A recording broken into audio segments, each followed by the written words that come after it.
easy to play with the intensity that they are unwilling to match. Anybody touch the ball, they get knocked out today. This is where we take our respect. I'm being got to go.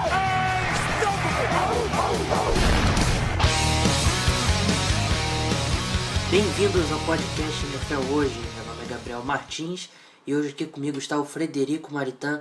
Tudo bem, Fred?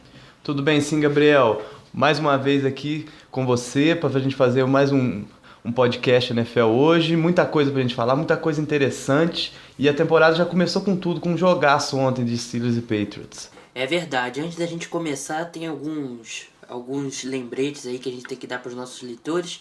E também desejar parabéns para o José Paulo Mendes, hoje é o aniversário dele. É 11 de setembro, não suspeitem nada, mas parabéns aí, Zé. A gente está com muitos novos leitores, ainda bem, né? A gente tem crescido bastante aí nessas últimas semanas. Então queria dar as boas-vindas, você que está escutando o podcast pela primeira vez. Não esqueça de assinar a gente, se você tem iPhone, não esqueça de assinar a gente lá no iTunes, deixar a sua avaliação 5 estrelas, se você achar que a gente merece. Mas também, se você não tem um iPhone, você pode escutar a gente pelo Stitcher, pelo SoundCloud, você pode baixar a gente pelo 4Share e pode escutar a gente pelo YouTube. Tem alguns programas também que a gente coloca no Facebook também, então opções não faltam. Assinem, continue escutando a gente todas as edições. E também segue a gente no Twitter, o @hojeNFL, para você ter ficar por dentro de tudo que acontece na NFL também no Twitter. Fred, o último programa dos nossos palpites foi um sucesso, né? Pois é, um programa excelente, né? Muita previsão, muita discussão e o pessoal gostou muito do que a gente falou, do que a gente discutiu. E espero que agora na temporada regular pelo menos metade dos palpites nossos se concretizem. É verdade. A gente sabe que palpite é uma coisa muito difícil. A chance da gente fazer alguns palpites aí que no final da temporada a gente vai ver que não tinha nada a ver, não passou nem perto, é grande. Mas vamos parar de enrolar e vamos logo pro giro de notícias. New England Patriots vence Steelers com show de Rob Gronkowski. 4 renovações de contratos de jogadores importantes agitam a NFL. Richard Sherman defende Tom Brady e o New England Patriots. Tim Tebow volta a ser comentarista da ESPN. Bastante notícia aí. Hoje, mais uma vez, é um programa só de notícias, né? A gente não vai entrar muito... agora não tem muito espaço pra gente propor aquelas discussões um pouco mais... sem ser tanto das notícias do dia a dia. Talvez a gente consiga aí encaixar uma ou outra aí durante a temporada. Mas agora tem bastante coisa pra gente discutir. Vamos começar logo pelo grande jogo da rodada, quer dizer, o primeiro jogo da temporada regular. E eu e o Fred, a gente tem bastante coisa aí pra falar desse jogo. A temporada regular enfim começou. O New England Patriots derrotou o Pittsburgh Steelers por 28-21. O grande destaque, como sempre, foi a dupla Tom Brady e Rob Gronkowski. Os dois conectaram para 3 touchdowns e foram simplesmente imparáveis ontem à noite.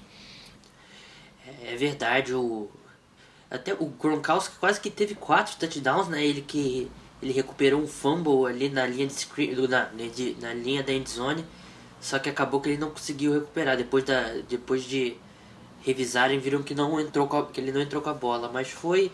Eu acho que eu e o Fred, a gente estava conversando um pouco antes de entrar no ar. Esse placar de 28-21 foi um pouco enganador. Eu acho que não traduziu a superioridade que foi do New England Patriots durante o jogo.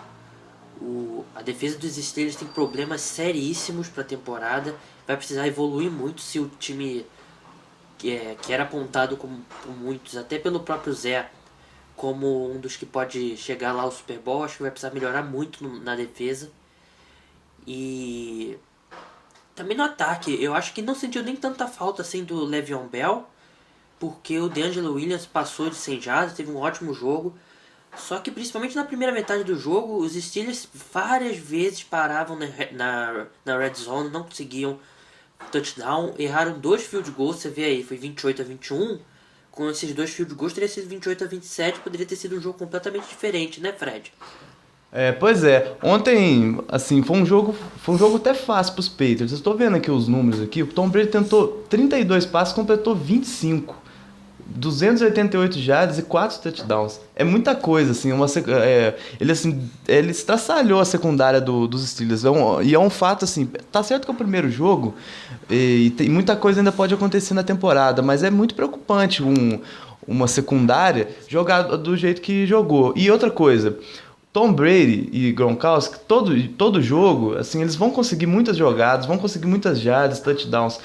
E a defesa tem que arranjar um jeito de limitar esse estrago que eles fazem. Porque não dá pro Tom Brady jogar tão fácil como ele jogou ontem, sem pressão, sem ninguém apressar o passe, sem ninguém...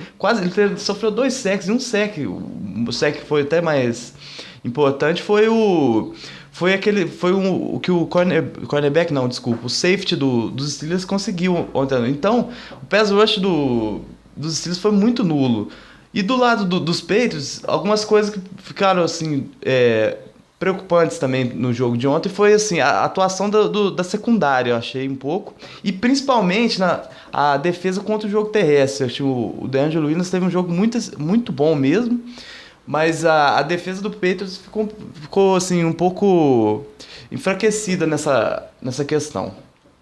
O Fred tocou num ponto importante ali. Eu achei que mais que a defesa do jogo contra o jogo corrido do Patriots como um todo foi muito mal, mas a linha defensiva dos Patriots foi uma tragédia. O rookie lá, o Brown, vindo lá do Texas Longhorns, ele foi empurrado para cima e para baixo de qualquer forma. E você não pode deixar os Steelers, é um time que estava sem o center titular, que é o melhor jogador da linha ofensiva deles disparado. Tava sem o Le'Veon Bell, que para muitos é o melhor running back da NFL. E você não pode levar muito mais de 100 jardas, que foi o caso. O DeAngelo Williams passou, se não me engano, 120 jardas terrestres. O Fred está com os números aí abertos, daqui a pouco ele pode confirmar isso pra gente. E você não pode deixar o adversário que está sem o center, ele sem o seu principal running back, ter um bom jogo correndo com a bola. Os Patriots têm sérios problemas também. E... o Malcolm Butler, eu acho que, coitado, você coloca um cara que é inexperiente, por mais que ele tenha feito um grande Super Bowl, você bota um cara inexperiente para marcar o Antonio Brown, vai ter problemas. Eu acho que o Malcolm Butler, apesar do Antonio Brown ter tido ótimos números, ele não foi tão mal. Teve uma jogada que o Antonio Brown fez uma recepção quase por dentro do Malcolm Butler. Então o Antonio Brown ele tá naquela fase que qualquer coisa que você joga ele vai conseguir fazer a recepção. E o único touchdown do Antonio Brown também foi no garbage time, quando o jogo já estava decidido. Então, no geral, o Malcolm Butler não foi o pior da secundária. O Bradley Cox, Bradley Fletcher, se não me engano o nome, que era o cornerback que veio do Philadelphia Eagles, continuou a mesma coisa do Philadelphia Eagles, continuou sendo queimado aí em jogadas importantes. Mas eu acho que dos 3 jogadores que os Steelers estavam sem, que era o Le'Veon Bell, o Marquise Pouncey e o Martavis Bryant, acho que o Martavis Bryant foi o que fez mais falta, porque no ano passado, quando o Martavis Bryant passou a ser titular, o ataque dos Steelers passou a ter uma média de mais de 50 jardas a mais por jogo, o rating do Big Ben pulou, e você tendo uma secundária fraca dos Patriots, com um jogador tão veloz e tão alto como o Martavis Bryant, que faz ótimas jogadas aí longas no fundo do campo, eu acho que foi ele que fez mais falta aí para os Steelers nessa primeira semana. Mais uma coisa que eu queria destacar ontem foi o ataque dos Steelers. Foi bem, sim. O Big Ben tentou 38 passes, completou 26, 351 jardas, um TD e uma interceptação. São números bons, sim. Mas agora, da parte da defesa, tem que melhorar demais. Porque eu fiquei com a impressão que pro time chegar longe nessa temporada, o ataque vai ter que fazer mais de 30 pontos todo jogo. Porque se depender de uma defesa ajudar, vai ser muito difícil. Os Steelers vão ter que investir tudo no ataque para chegar em algum lugar, ou seja, Fred, Super Bowl.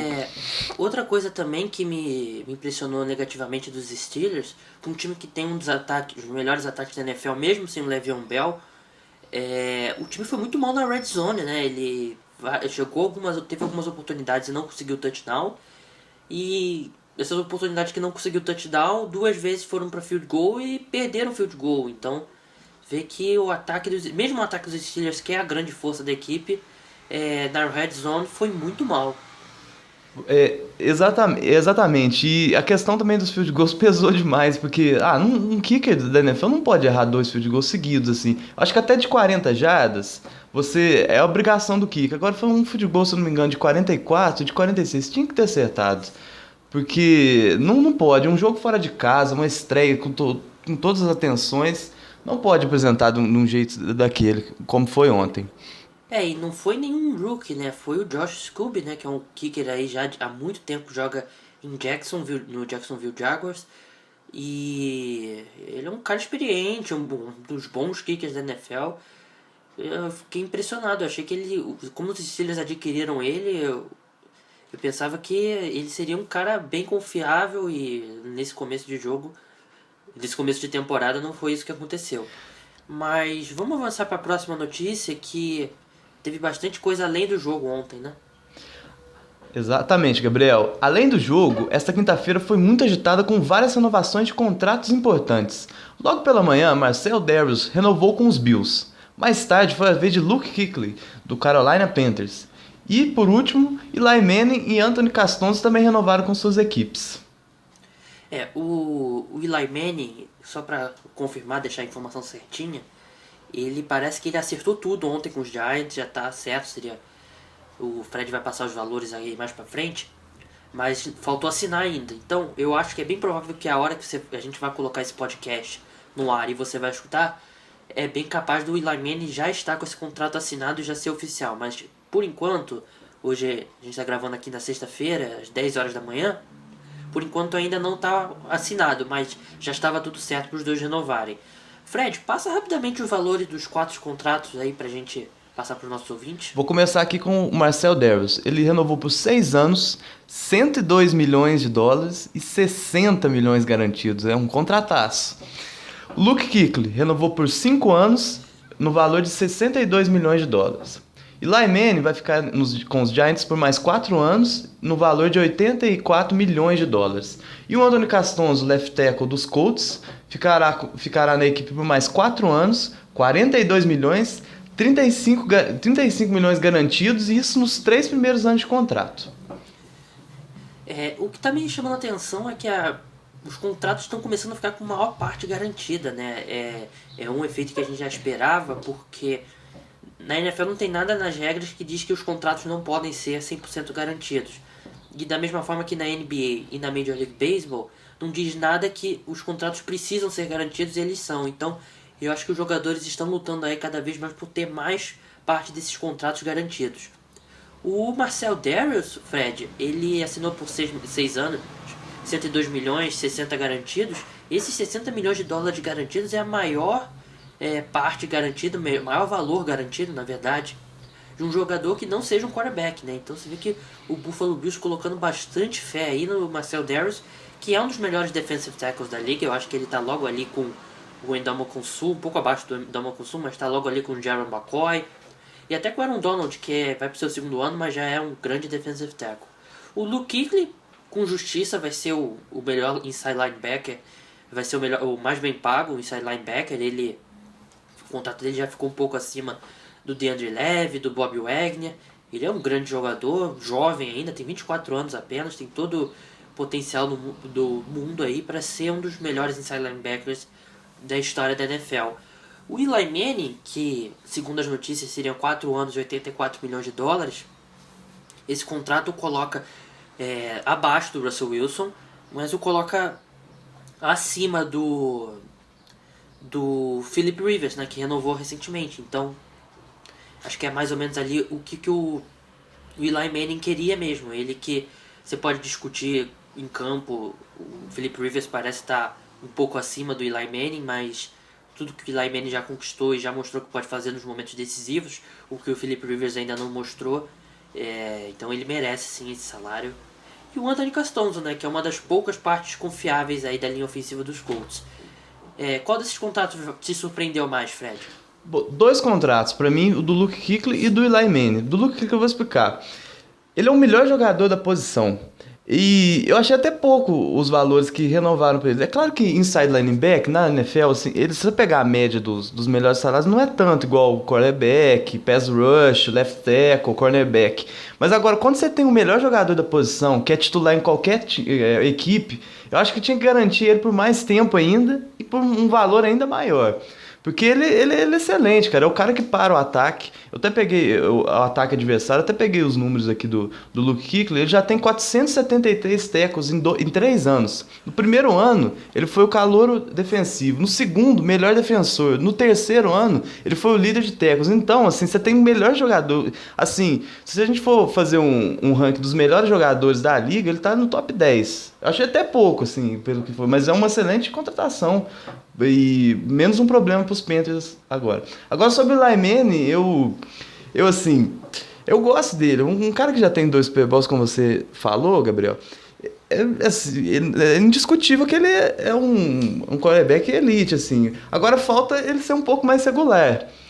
Pelos valores que foram assinados, eu achei, assim, bastante. Porque ele já é um cara, se eu não me engano, com 34 anos ou 35. Mas agora, os Giants não correram atrás de nenhum quarterback para substituí-lo e quarterback você sabe como é que é na liga, né? Tem que garantir tem que gastar mesmo, as equipes têm que abrir a carteira. Mas eu não gostei muito desses valores. Agora, sobre os outros contratos, assim, normal, são jogadores jovens. O Marcel Davis, excelente. É um cara que na última temporada teve 10 sacks e é um defensive tackle. Excelente, peça muito importante na linha defensiva dos Bills. E o Castonzo é o cara da proteção do Andrew Luck, jovem também. Teve algumas boas temporadas, o pessoal lembra muito dele, daquele touchdown que ele marcou contra os Patriots na temporada regular, que ele fez aquela dancinha curiosa, vamos dizer assim. E menos um problema também para os Colts para outra temporada, que vai ter que gastar um pouco mais para manter esses jovens jogadores que estão lá. Eu acho que o caso do Eli Manning, eu até comentei com alguns amigos que eu achei que inicialmente esse contrato parece ser um pouco salgado mesmo, 21 milhões de dólares por temporada, mas a gente tem que levar em conta que o salary cap vai aumentar, né? Ele aumenta todo ano e está aumentando bastante a cada temporada. E eu acho que daqui a 2 anos, principalmente quando tiver a renovação aí do Andrew Luck, algumas outras renovações, esse contrato eu acho que não vai parecer tão absurdo não, vai estar ali no top 10. E hoje, se eu não me engano, tá abaixo do Big Ben, do Aaron Rodgers e do Russell Wilson. Eu acho que em breve o Eli Manning vai estar fora do top 5. Mas vamos passar aí para a próxima notícia, Fred? Richard Sherman nunca para de nos surpreender. O cornerback, que não poupa críticas a ninguém, defendeu Tom Brady e o New England Patriots dos escândalos recentes que eles se envolveram. Para o defensor do Seahawks, todo mundo tenta obter alguma vantagem, mas é no campo que tudo se resolve. Olha, quem diria que o Richard Sherman ia defender o Tom Brady e o New England Patriots, né, Fred? Exatamente. Eu fiquei um pouco surpreso com essa declaração, mas assim, é muito importante por caso um jogador, um adversário direto dele, já meio que botar um ponto final nessa história do Tom Brady com o Deflategate. Achei assim, uma posição muito boa, muito corajosa da parte dele fazer isso. E é isso mesmo, é no campo que tudo se resolve. Só pra, se você esteve debaixo de uma pedra ou você esteve numa caverna aí na última semana e não sabe o que aconteceu, teve o resultado aí na última semana do recurso do Tom Brady, né, na Justiça Comum, que o New England Patriots, que o Tom Brady venceu, né, a suspensão foi retirada pela Justiça. Só lembrando que é a 5ª vez que o Roger Goodell vai até a Justiça Comum com a NFL e é a 5ª vez que ele perde. E surgiu uma notícia, uma reportagem muito boa na revista da ESPN, que se você não leu ainda, procura lá no site que tem, até na nossa página a gente escreveu sobre isso, que trouxe revelações muito importantes sobre o caso Spygate. O Spygate foi um escândalo que os Patriots se envolveram em 2007, que eles filmavam os sinais dos treinadores adversários na lateral ali, né? E com isso ele o que é proibido pela NFL, você filmar esses sinais. E com isso eles analisavam e descobriam o que cada sinal significava, né? Que jogada significava. E passavam para os jogadores, né? Então se ele ganhou uma vantagem muito absurda. E parece que assim, alguns times faziam isso, mas não tão a sério quanto os Patriots. Os Patriots fizeram isso por 7 anos. Desde que o Bill Belichick chegou ao New England Patriots, ele fazia isso. Então descobriu que, com justiça, os outros 31 donos ficaram furiosos com os Patriots, queriam uma punição severa, e o Roger Goodell tirou uma escolha de primeiro round dos Patriots, multou os Patriots e multou o Bill Belichick. Então os donos ficaram irritadíssimos, com razão, né? Porque parece, pelo que a gente descobriu agora, foi uma punição leve. Parece que... além disso, o Roger Goodell mandou destruir as fitas. Os donos queriam saber o que os Patriots tinham copiado, o que eles tinham espionado, e ele destruiu as fitas. Disse que era para não ser mais usadas. Mas parece que ele foi muito benevolente com os Patriots. E acusações seríssimas. Parece que os Rams... Isso a gente já sabia, mas agora parece que ganhou verdade. Se tornou verdade agora. Acho que meio que provaram. E os Rams, né, no Super Bowl que eles jogaram contra os Patriots, parece que os Patriots filmaram um treino secreto dos Rams com umas jogadas novas que eles iam colocar no jogo, né? E os próprios jogadores dos Rams falam que parecia que os jogadores dos Patriots estavam dentro do huddle com eles, né? Porque eles sabiam as jogadas. E o Super Bowl que os Patriots ganharam.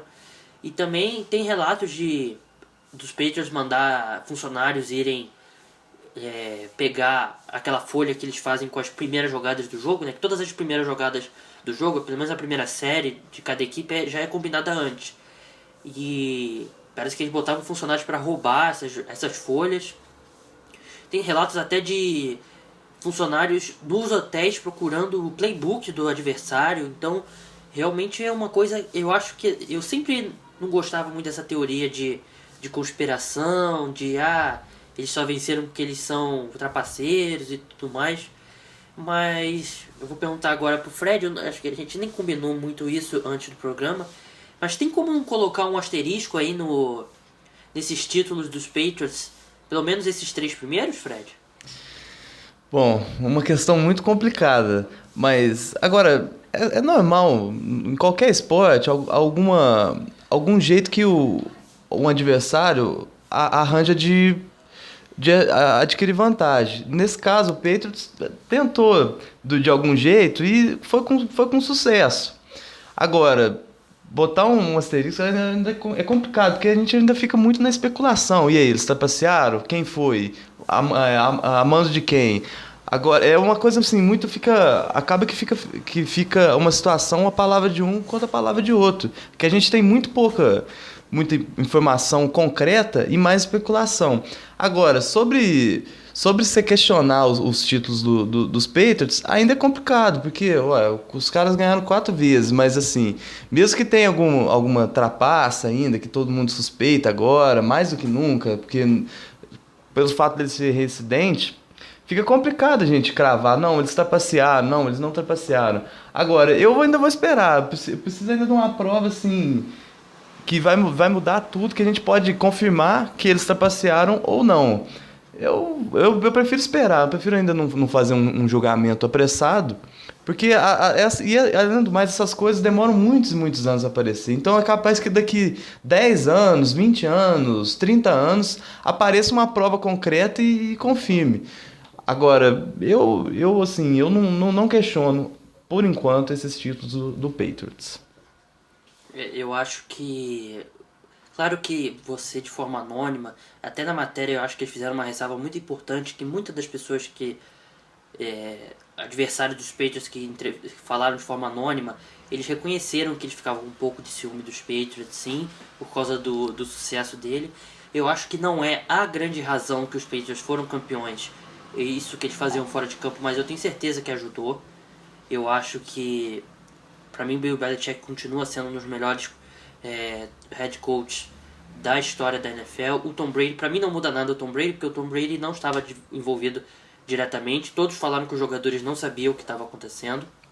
Então, para mim não muda o que eu penso do Tom Brady. nem Deflategate muda o que eu pensava do Tom Brady, mas eu acho que mancha um pouco sim a história do Bill Belichick, porque tudo foi ao modo dele, ele sabia, ele que incentivava eles a fazer, ele que ajudou a criar o sistema, né, que eles faziam lá para decodificar os sinais. Eu acho que coloca assim, eu não acho que vai tirá-lo do Hall da Fama, não vai tirá-lo da discussão de melhor head coach da história, mas eu acho que mancha assim um pouco a história do Bill Belichick, porque eu acho que ele passou do limite. Acho que todo time quer ter uma vantagem, sim, mas até hoje os times, quando vão para jogar no Gillette Stadium, eles tomam cuidados extras com as informações deles para não serem para não dar margem, né, para os Patriots de repente ali roubar qualquer coisa. Então você vê que até hoje os times têm medo. E outros relatos, esses relatos também que são comuns em outros estádios. A gente que está aqui acostumado com estádios de Libertadores, né, Fred?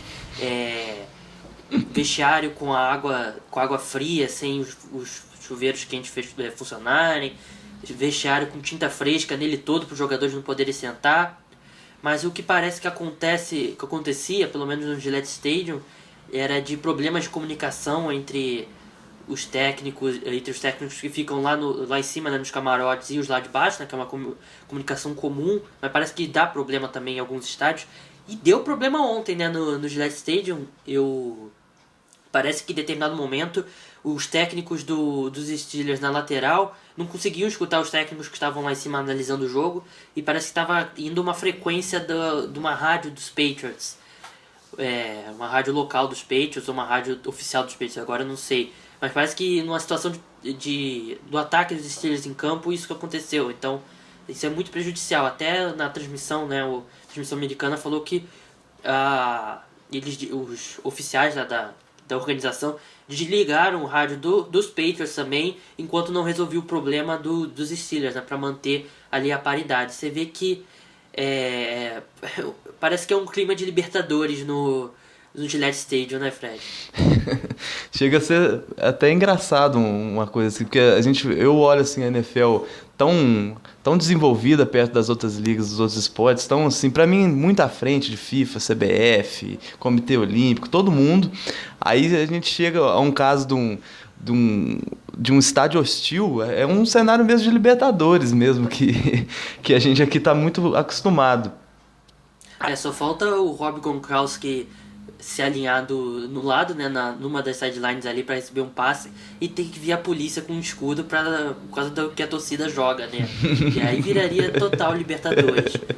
Mas esse da comunicação parece que é algo que chega a acontecer em outros estádios também, não é algo inédito, mas acho que depois de tudo que aconteceu aí nessa semana com as revelações do Spygate, isso acontecer no jogo dos Patriots pega muito mal.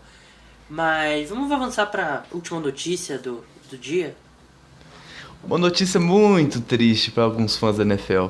Tim Tebow está de volta à televisão. Depois da passagem frustrada pelos Eagles, ele voltou ao seu antigo emprego de comentarista de futebol americano universitário na ESPN. Uma pena para muitos fãs de esporte. Fãs de esporte não, desculpa. Para muitos fãs da NFL. Fãs do esporte também, né? Mas o Tim Tebow, engraçado que parecia que quando o Matt Barkley foi trocado, parecia certo que ele ia ficar no time, mas o Chip Kelly decidiu manter só 2 quarterbacks, e agora ele vai voltar a ser comentarista lá da ESPN. Na verdade, assim, ele é comentarista da SEC Network, né, que é a conferência mais forte do futebol americano universitário. E o Tim Tebow, ele faz aquele pré-jogo, né, eles fazem uma baita produção cada semana. Esse pré-jogo é feito de alguma cidade universitária que vai ter algum jogo.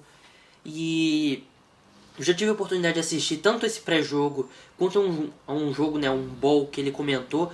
E eu achei que ele comenta muito bem. Claro que você pode questionar ele na NFL, mas o Tim Tebow foi um dos melhores jogadores da história do futebol americano universitário. Ele já ganhou o Heisman Trophy, né, que é o prêmio de melhor jogador, e foi 2 vezes campeão, né, com o Florida Gators. Então você não tem como dizer que um cara desse não é um dos melhores jogadores do futebol americano universitário. Eu fiquei um pouco decepcionado com essa volta dele à televisão, Porque eu achava até que mesmo sendo cortado dos Eagles, eu acho que ele tinha chance. Tem até umas equipes aqui que estão com problema de quarterback. Quem sabe ele não aceita um salário baixo e volta a treinar com algum desses times. Eu tenho até umas apostas assim que tem muito time com problema de quarterback. Ele pode ter uma vaguinha assim, pode. Quem sabe ele anima de mais uma volta à NFL. Eu não sei você, Gabriel, mas que time você acha que tem condição de o Tim Tebow atuar? Olha, Fred, eu acho que se ele não deu certo nos Patriots, eu sinceramente não vejo nenhum lugar mais que ele possa dar certo. Porque, como quarterback, ele passando a bola, infelizmente, não tem condições. Ele, no futebol americano universitário, ele tinha, como ele corria muito bem com a bola, ele não precisava passar tanto, ele conseguiu ter o sucesso que ele teve. Mas na NFL, eu acho que... Acho não, eu tenho até bastante convicção que acabou pra ele. Eu não vejo nenhum time, eu tô olhando aqui até a rodada de amanhã, aqui olhando algum time, mas eu acho que ele evoluiu o máximo que ele podia e eu acho que a gente tem que... Eu acho que a gente tem que até louvar um pouco o Tim Tebow, um jogador que não... dificuldades seríssimas para passar a bola, e mesmo assim é um cara que teve uma carreira aí de relativo sucesso, para se pensar num jogador que tem esses problemas. Ele já ganhou um jogo de playoff, jogou em vários times, mas eu acho que para ele acabou. Eu já discordo um pouco, eu acho que ele tem chance, pelo menos eu pensei no Washington Redskins, com tantos problemas no quarterback, eu acho que ele pode ter uma chancezinha. Se ele já conseguiu ganhar uma divisão, jogar, ganhar um jogo de playoff, não sei não, eu acho que ele podia fazer o teste, acho que é válido com os Redskins. Eu acho que ele, atualmente, ele é absolutamente o contrário do RG3, né? O RG3 que é um cara que tem muito talento, mas parece que a cabecinha dele tem alguns problemas. O Tim Tebow só tem força de vontade, é um cara inteligente, um cara que se esforça muito, mas infelizmente o talento, pelo menos com o braço, não tá lá. Fred, pra gente terminar o nosso programa, eu só queria... Vou deixar você apresentar que a gente vai ter uma novidade bem legal nesse domingo, que vai ter o Placar NFL hoje, né? Você que não vai poder estar na frente da televisão assistindo, ou vai estar trabalhando, ou vai estar no churrasco, em qualquer lugar, festa de criança. Sabe que festa de criança eles gostam de colocar sempre domingo à tarde para você perder a rodada aí do Campeonato Brasileiro e da NFL. Mas qual que é a novidade que a gente vai trazer, Fred?